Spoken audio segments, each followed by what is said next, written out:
Hey, my name is Kara. I'm an ultrasound tech, and let's talk today about why your hCG levels may be higher than the usual ranges that are listed on a regular hCG chart, and how this can potentially be used to predict if you are having multiples.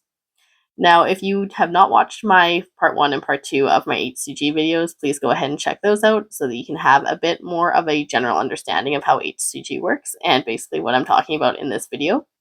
But from those videos, I think you guys can all appreciate that there is such a wide range of normal with hCG for every gestational age. So, although these numbers are varying quite a bit in the range of what can be normal, what is important to note is that we can potentially use a very high hCG number to predict things such as a molar pregnancy.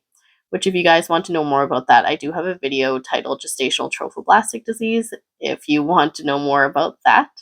But having a really high hCG number, I'm talking like over 100,000 when you are early on in your pregnancy, or that you suspect you're early on in your pregnancy, definitely could mean that there is something like a placental tumor or a molar pregnancy going on, simply because it shouldn't be that high early on in your pregnancy.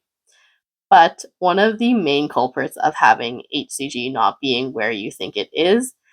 just being off on your dates. Obviously, if you think that you are only 5 weeks along and your hCG comes back higher than the normal ranges of hCG at that 5 week mark,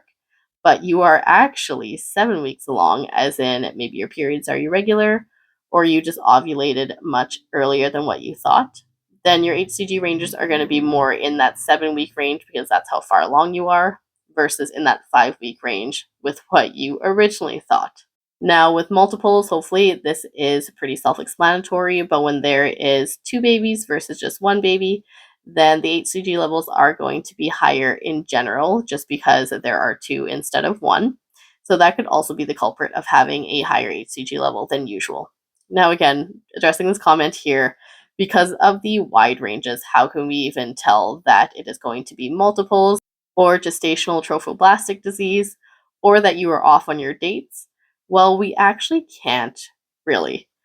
I mean, we can get a good indication of if you have gestational trophoblastic disease, as I said, because your hCG levels are going to be extremely high for how far along you are.